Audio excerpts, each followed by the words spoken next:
Take a walk in Tokyo, and you will see the sign, Staff Wanted, outside many restaurants and convenience stores. These businesses often find it impossible to recruit the workers they need.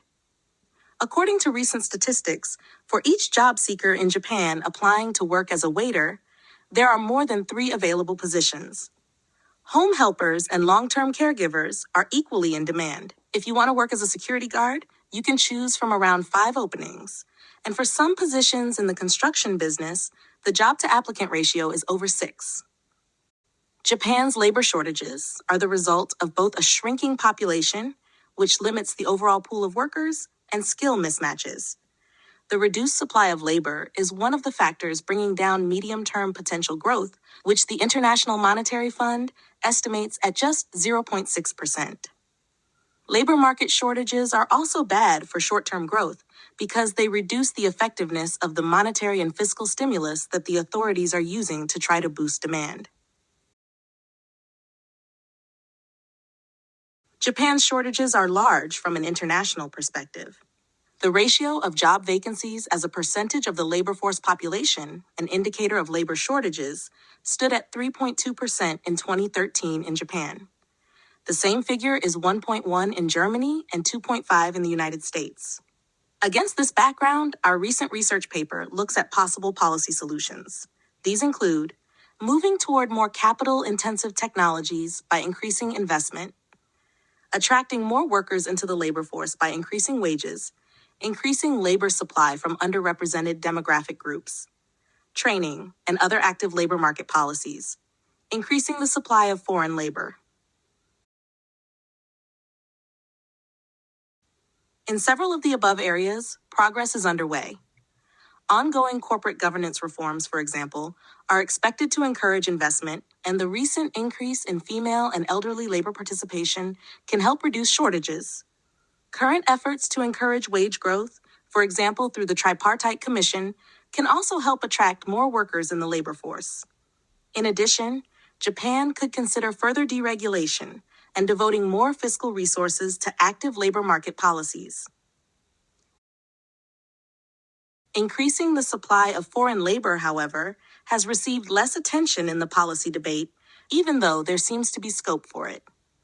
Low historical immigration rates are reflected in the fact that Japan's reliance on foreign labor is only 0.3%, the lowest among advanced countries. The current growth strategy, the so-called third arrow of Abenomics, includes some measures to increase foreign labor supply. Relaxing immigration requirements for highly skilled foreign workers, plans to allow foreign domestic helpers to work in special economic zones, plans to allow businesses to bring foreign employees to Japan for short-term training.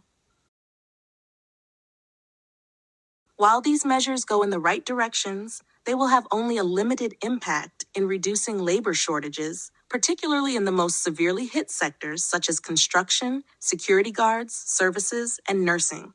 Drawing on the experience of other countries, Japan could consider some additional steps to attract more foreign workers, such as introducing guest worker programs and loosening entry requirements in sectors with labor shortages, including for lower-skilled jobs. Japan could move in the direction of policies adopted by other countries, such as Australia, Canada, Singapore, South Korea, which use quota systems aimed at making decisions on admission of foreign workers on the basis of economic needs. It could also consider allowing certain industries, as the mining sector in Australia does, to enter into direct agreements with the government to fill labor shortages. Introducing a uniform and comprehensive qualification framework to perform skill accreditation would also help.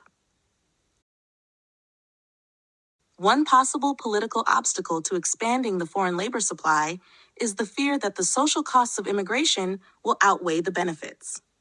Anecdotal evidence suggests this is a widespread fear, but there are very few official estimates. One study by Iguchi suggests that in the case of temporary immigration, the fiscal benefits would be larger than the costs for Japan, assuming the foreign workers stay in Japan only temporarily. In addition, according to Organization for Economic Cooperation and Development opinion polls, Attitudes toward immigration in Japan are broadly in line with those in other OECD countries. This suggests that the obstacles to introducing a temporary guest workers program, such as that found in other advanced countries, are not insurmountable.